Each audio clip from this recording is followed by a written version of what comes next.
Hello students, नमस्कार। जयराम जी की जय श्री कृष्णा। मैं बीरबल कुमावत विष्णु मैथ्स पॉइंट में फिर से आपका स्वागत करता हूं।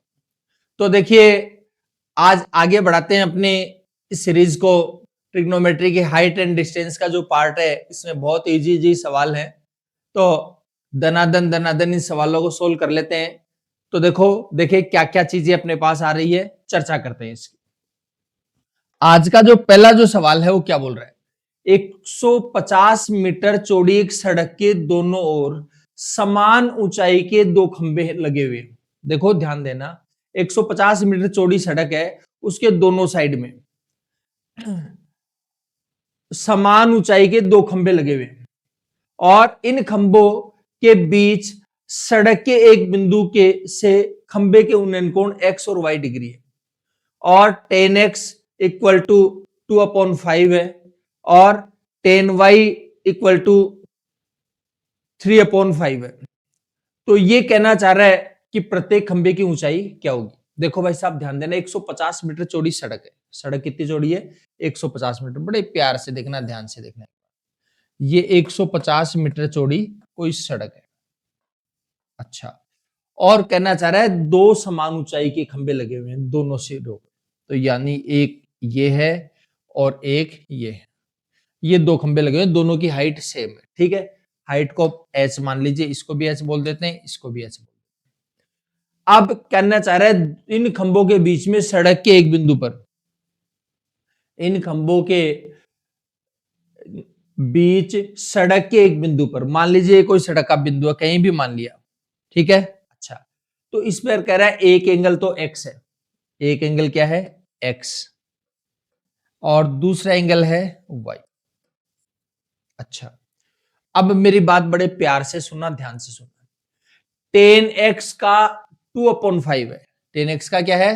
2/5। देखो 10 का मान होता है लंब बटे आधार। बात को बड़े प्यार से सुन लेना, क्या है? लंब बटे आधार। यानी लंब 2 है तो आधार हो जाएगा 5। लंब 2 है तो आधार कितना हो जाएगा? 5 हो जाएगा। ठीक है, अच्छा, तो देखो ध्यान से सुनिए। यानी अगर ये 2 है तो ये कितना हो जाएगा? 5 हो जाएगा। ये 2 है तो ये कितना हो जाएगा? 5। अच्छा, और ध्यान देना, इसमें ये 3 है तो ये 5 होगा। ठीक है, अच्छा, अब क्या है सिचुएशन, इस पर आपको ध्यान से देखना है। देखो भाई साहब, अगर ये 2 है तो ये कितना है? 5 है और ये 3 है तो ये कितना है? 5 है। बड़े प्यार से समझना, ध्यान से देखने की बात है, क्योंकि 10 का मान लंब बटे आधार होता है। लेकिन हमें पता है भाई साहब, ये और ये दोनों बराबर होने चाहिए, जबकि यहां तो 3 दे रखा है, यहां 2 है। तो क्या करें? बराबर करने के लिए हम क्या करेंगे? म्यूचुअली मल्टीपल कर लेंगे। क्या कर लेंगे? म्यूचुअली मल्टीपल करेंगे। 2 वाले को 3 से गुणा करेंगे, 3 वाले को 2 से। तो 2 वाले को अगर आप 3 से गुणा करते हो, इसको 3 से गुणा करते हो, भाई साहब ये भी 3 गुणा हो जाएगा। सही बात है कि नहीं है? अच्छा, और 3 वाले को 2 से गुणा करें तो इसको 2 से गुणा करो, तो भाई साहब आप इसको भी 2 से गुणा करो। सिंपल सी बात है, ये आ जाएगा 15 और ये आ जाएगा 10। अब ध्यान से सुना, ये 15 है और ये 10 है, टोटल मिलाकर के हुआ 25। टोटल मिलाकर के क्या हुआ? 25। और जबकि ये बोल क्या रहा है, कितना होना चाहिए? 150 होना चाहिए। अब बताओ 25 का 150 कैसे बनाएंगे? 25 का 150 बनाने के लिए 6 से मल्टीपल कर लो। तो बिना शर्माए भाई साहब, इसको 6 से मल्टीपल करो तो ये भी 6 से मल्टीपल हो जाएगा, ये भी 6 से मल्टीपल हो जाएगा। अब क्या जानना चाहता है?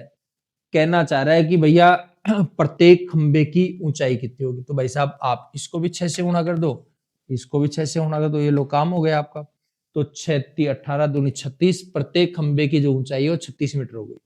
अगर आपको चाहिए ये कितना है तो 15 × 90 मीटर हो गए। अगर ये पूछे तो 10 × 60 हो जाएगी। ये 60 है, ये 90 है, ये 36 है और ये 36 है। सिंपल सी बात है, ये आपका आंसर है। जो भी पूछता है उसका आप जवाब दे सकते हो, कोई दिक्कत नहीं। बात समझ में आ गई? दोबारा सुन लो, ध्यान से देख लो एक बार। देखो 10x की वैल्यू 2/5 है। 10 का मान होता है लंब बटे आधार, तो ये 2 है तो ये हो जाएगा 5। अच्छा, ये 3 है तो ये 5 हो जाएगा। ठीक है, लेकिन हमें पता है ये दोनों बराबर है, तो बराबर करने के लिए 3 वाले को 2 से गुणा कर दिया, 2 वाले को 3 से। इसको गुणा किया तो इसके साथ जो अनुपात है वो भी गुणा होती है। इसको 3 से गुणा किया इसके साथ ये था, ये भी 3 गुणा होगा। और ध्यान से सुन लीजिए, ठीक है। अच्छा, और अगर आपको यहां थोड़ा सा अटपटा लगे, ये बात अगर यहां पर अटपटा लगे, तो देखो भाई साहब ध्यान से सुनना, ये लंब है, ये आधार है, ये लंब और ये आधार है, तो इधर वाले के लिए तो लंब ये है और इधर वाले के लिए लंब ये है। तो मेरी बात ध्यान से सुनना, अगर आपको थोड़ा अटपटा लग रहा है तो आपको ये पता है कि लंब ये खंबे की ऊंचाई है, यहाँ पर एक खंबे की ऊंचाई है, जबकि दोनों सेम होनी चाहिए। समझ गए बात को?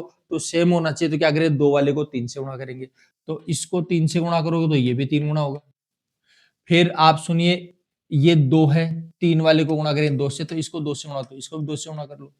क्लियर है बात? तो थोड़ा सा बेटर हो जाएगा आपके लिए। ध्यान से सुनिए, ये खंभों की हाइट है, ठीक है, और ये x है और ये y है।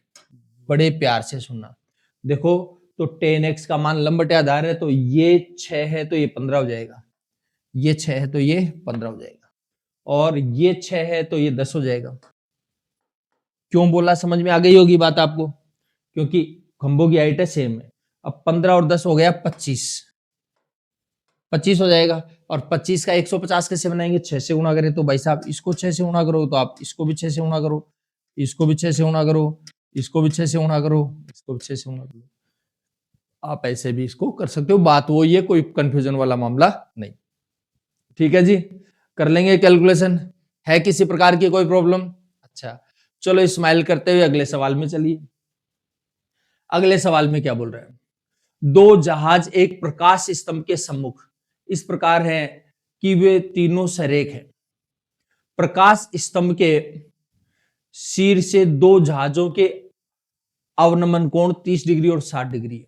यदि दो जहाजों के बीच की दूरी 230 मीटर है, तो ध्यान देना क्या कहना चाह रहा है, प्रकाश स्तंभ की ऊंचाई कितनी हो जाएगी, प्रकाश स्तंभ की ऊंचाई कितनी होगी, ये आपको याद करना है। तो देखो ध्यान से सुन लीजिएगा, प्यार से सुनो। ये आपका प्रकाश स्तंभ है, ठीक है। अच्छा, और प्रकाश स्तंभ है तो ध्यान से सुन लीजिएगा। अब क्या कहना चाह रहे हैं, दो जहाज है और इसमें कहना चाह रहा है कि दो जहाजों के अवनमन कोण जो हैं, दो जहाजों के अवनमन कोण वो हैं, वो प्रकाश स्तंभ की ऊंचाई ज्ञात करनी है आपको। तो देखो ध्यान से सुन लीजिएगा, प्यार से सुनो एक बार। अब ये हाइट कम दे रखी है, वैसे दोनों जहाज जो है यहाँ पर, ये इसमें हालांकि डायरेक्शन के बारे में कोई चर्चा नहीं करी है, कल भी ऐसा सवाल आया था अपने पास। ध्यान रखना, दो जहाज कौन सी डायरेक्शन में ये अपने को दे नहीं रखा है। क्लियर है बात? अब नहीं दे रखा है तो आप दोनों साइड भी मान सकते हो, एक साइड भी मान सकते हो। क्लियर है बात? वैसे सिस्टम ये कहता है डायरेक्शन के बारे में कोई चर्चा नहीं करे तो आपको सेम डायरेक्शन मानना है। क्लियर है बात? लेकिन यहाँ पर सेम डायरेक्शन के अकॉर्डिंग आपका आंसर नहीं आएगा, क्योंकि मेरे को पता है कि भाई आधे से √3 गुना बनता है, कल भी बताया था आपको। तो ये कैलकुलेशन यहाँ बैठेगी नहीं, लेकिन मैं दोनों ही बता रहा हूँ आपको, ध्यान से सुन रही बात। तो देखिए समझिए बात को, ये भाई साहब आपका प्रकाश स्तंभ, एक बिंदु ये है और एक बिंदु है, एक साइड सेम साइड में करेंगे तो देखो यहां से जो अवनमन कोण है, तो अवनमन कोण एक तो ये बन रहा है, ठीक है। तो देखो ये 60 डिग्री का, अगर ये 60 का है तो डेफिनेटली ये 60 का, तो यहाँ बनाना ही बंद कर दो, छोड़ो यही बना लीजिए आप। फिर इसका जो अवनमन कोण है ये कितना होता है, 30 का, तो ये 30 है तो भाई साहब ये भी 30 आ जाएगा। हो जाएगी बात क्लियर? बड़े प्यार से समझो, ध्यान से सुनिए।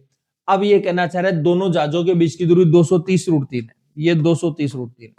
हमने एक बात बताई थी आपको, ध्यान से सुनिए, एक बात बताई थी, ये बहिष्कोण और बहिष्कोण का मान अंतराभिमुख कोणों के योग के बराबर होता है।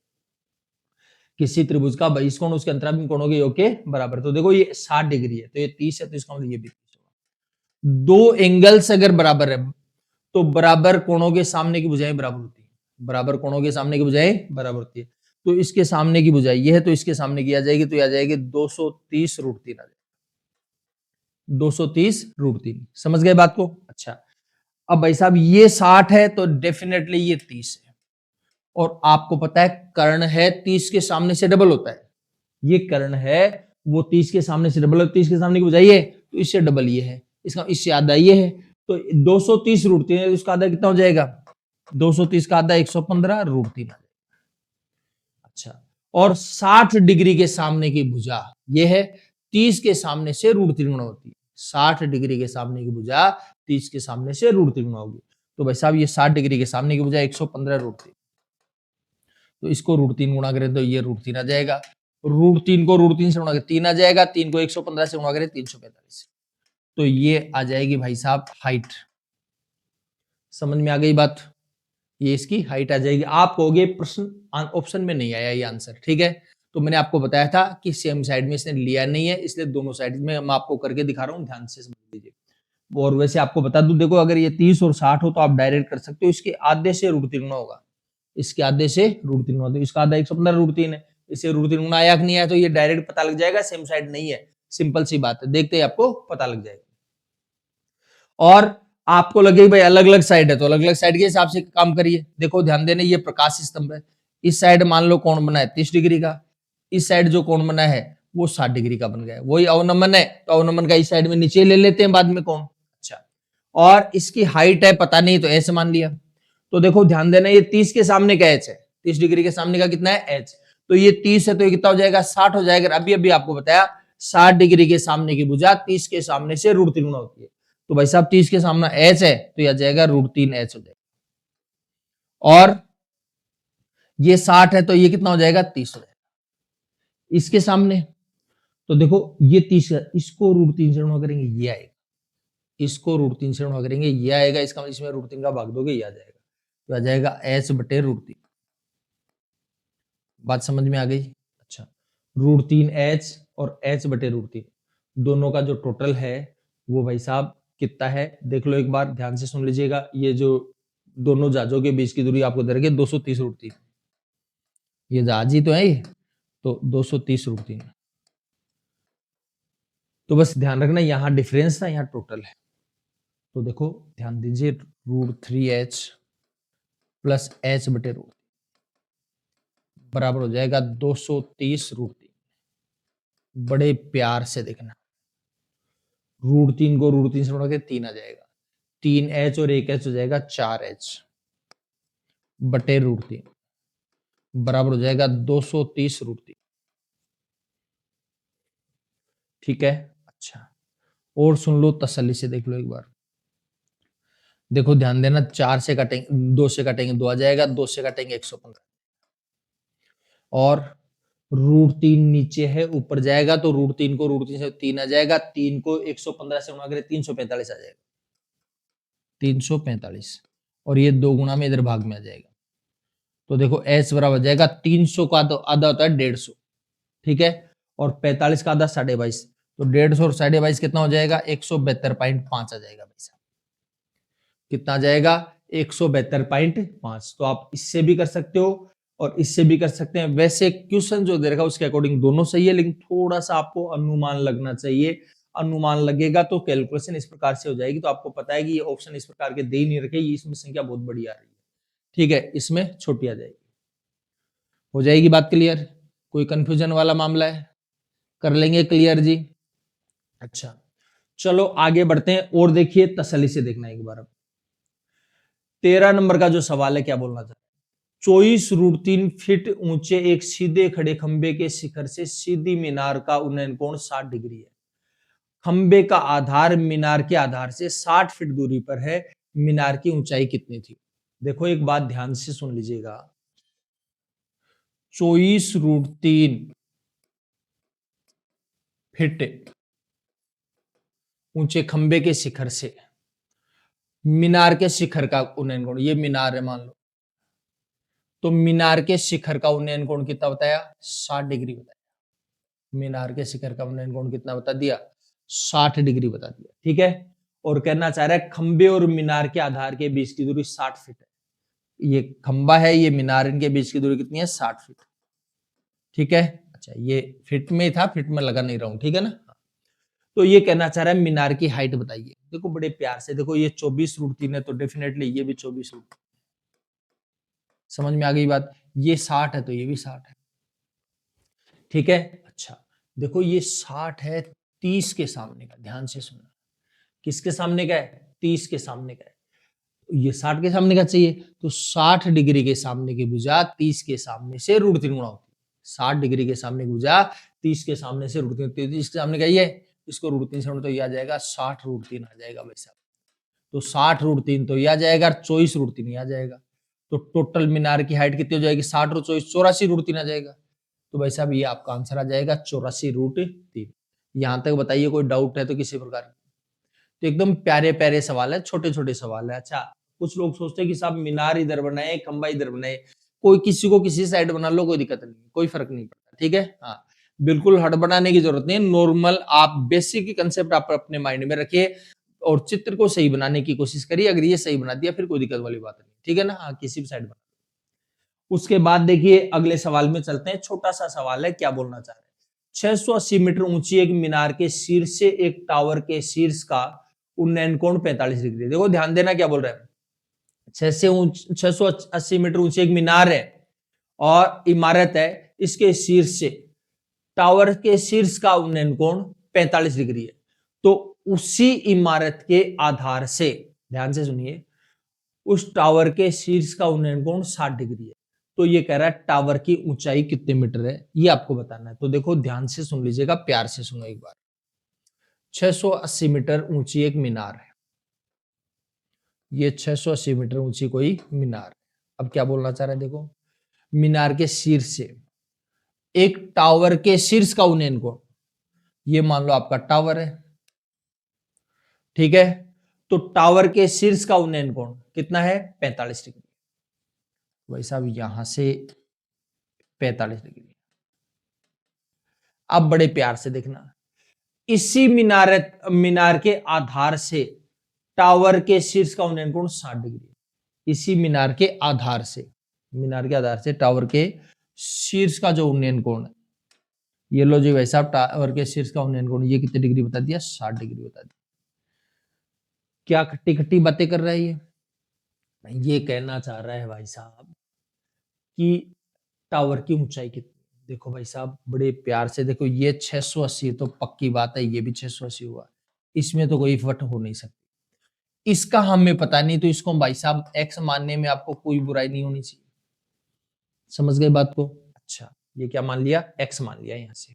अच्छा, और ये आपने अगर एक्स मान लिया तो इसको भी एक्स मानने में आपको कोई दिक्कत नहीं हो जाए। आप होगे किस खुशी में, भाई साहब 45 डिग्री है इसका, यहां भी 45 डिग्री और बराबर कोणों के सामने के बजाय बराबर, तो ये एक्स हो जाएगा और ये एक्स होगा तो इसको एक्स होना ही पड़ेगा, ऐसा नाराज कर नहीं सकते आप इसको, ठीक है। अच्छा, ये 60 है, इसका मतलब भाई साहब ये 30 है क्या 30।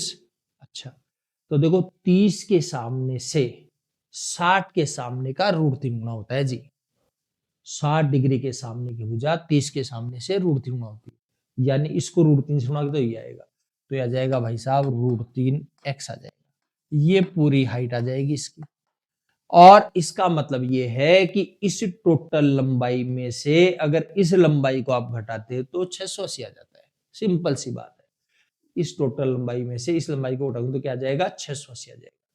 तो यह आ जाएगा √3x, इसमें क्या घटा देंगे, x घटा देंगे, तो कितना आ जाएगा, 680 आ जाएगा।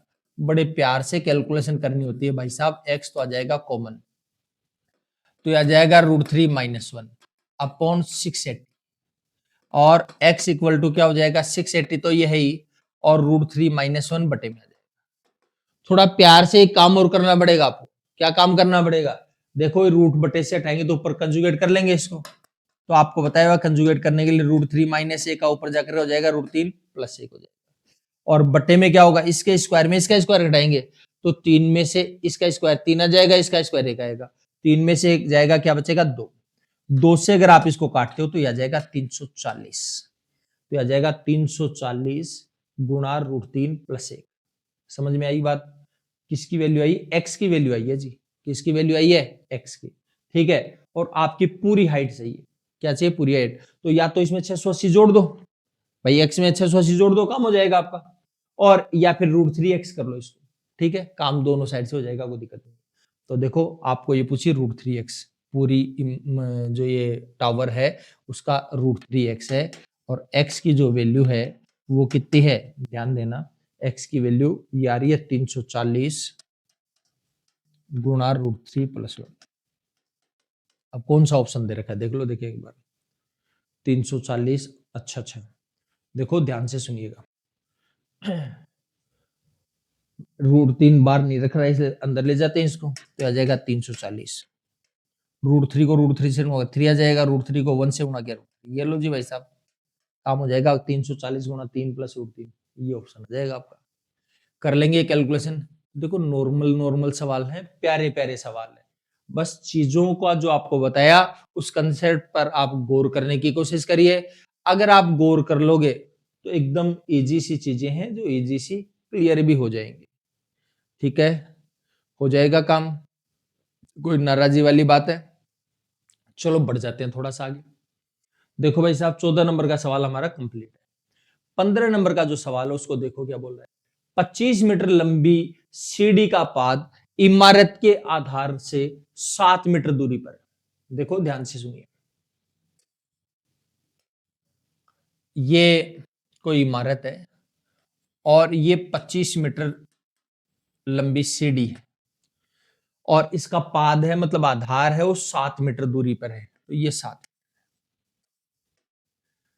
तो कहना चाह रहा है अब यदि सीढ़ी का शीर्ष 4 मीटर नीचे फिसल जाता है, सीढ़ी का शीर्ष 4 मीटर नीचे फिसल जाता है, तो देखिए ये कह रहा है सीढ़ी नीचे से कितनी खिसकेगी। तो देखो पहले बात तो ये समझो कि ये 25 है ये 7 है, तो ट्रिपलेट्स अगर आपने देखे होंगे तो ये 24 मीटर आ जाएगा। कितना आ जाएगा? 24 मीटर। अब देखो भाई साहब आपकी क्या सीढ़ी थोड़ी सी खिसक गई, यानी ऐसे हो गई है सीढ़ी। ठीक है, तो सीढ़ी तो अभी भी 25 मीटर ही है कि नहीं है बताओ? सीढ़ी अभी भी कितनी है? 25 मीटर। लेकिन कह रहा है ऊपर से कितनी खिस गई? 4 मीटर खिस गई। इसका मतलब ये भाई साहब 20 मीटर बच गया। कितना बच गया? 20। तो कह रहा है ये फिसल करके इधर कितनी आ गई, ये बोलना चाह रहा है। तो बताओ ना कितनी आ जाएगी? ये 25 है, ये 20 है, तो ये कितनी आ जाएगी? 15 आ जाएगी। कितनी आ जाएगी? 15 या 16 आएगी। देखो एक बात ध्यान देना, प्यार से सुनो। 3 4 5 ये पाइथागोरन ट्रिपलेट बनता है। ये 25 है, 20 है, मतलब 5 गुणा करने से बन रहा है। तो इसको 5 गुणा किया, इसको 5 गुणा किया, इसको 5 गुणा किया, तो ये आ जाएगा 25, ये आएगा 20, तो ये 15 आ जाएगा। तो ये आ जाएगी 15। कितनी आ जाएगी? 15। तो 15 में से 7 निकल गया, इसका ये कितना आ जाएगा? 8। इसका मतलब कितने मीटर फिसल गई सीढ़ी? 8 मीटर फिसल गई। तो ये 8 मीटर आपका आंसर आ जाएगा। कुछ लोगों को लगेगा कि भाई साहब ये 15 20 3 से ये थे, हमें समझ में नहीं आई बात। तो बिल्कुल मत घबराओ, अगर ऐसी दिक्कत है तो आप कर्ण स्क्वायर में से लंब स्क्वायर घटा दो। तो कर्ण है 25, तो 25 का स्क्वायर, और आधार कितना है? 20, तो 20 का स्क्वायर आ जाएगा। ये लो, अब प्यार से कैलकुलेशन करो, ध्यान से सुनिए। 25 का स्क्वायर होता है 625, 20 का स्क्वायर होता है 400। 625 में से 400 जाएगा 225 आ जाएगा, 225 का जो वर्गमूल है 15 आ जाएगा। ऐसे कर लेना, लेकिन ये बात आपको आनी चाहिए। ठीक है, अच्छा। और तो अब ये 15 आ गया, 15 में से 7 पहले से था, इसका ये क्या बचेगा? 8। इसका 8 मीटर सीढ़ी इस साइड में फिसल। समझ गए बात को? बताओ नाराजी वाली बात है तो ऐसे ध्यान रखना पड़ेगा चीजों का। ठीक है, कोई कहे ये 24 का है, ये भी पाइथागोरन ट्रिपलेट से है। अगर आपको तसल्ली नहीं है तो इसके स्क्वायर में इसका स्क्वायर घटा देंगे। तो देखो 25 के स्क्वायर में अगर आप 7 का स्क्वायर घटा देते तो भी ये आएगा 25 का स्क्वायर 625, 7 का स्क्वायर 49। क्लियर है बात? 625 में 49 जाएगा, 576 का वर्गमूल 24 आ जाएगा। या फिर दो संख्याओं का वर्गमूल निकल रहा है बीच में, माइनस का चिन्ह एक बार जोड़ देंगे, एक बार। जैसे आपको बेटर लगे वैसे आप ये काम कर सकते हो। कोई दिक्कत है किसी प्रकार की? दिक्कत तो हो ही नहीं सकती। अगर प्यार से अगर आप सवाल निकाल लोगे तो थोड़ा सा धैर्य से आप सवाल निकाल लीजिए। अगर धैर्य से आपने सवाल निकाल लिया तो आपका सवाल आराम से हो जाएगा, कोई आपको परेशानी नहीं। समझ में आ गई बात? हाँ, तो स्माइल करते रहिए, सवाल निकालते रहिए, हंसते रहिए, मुस्कुराते रहिए।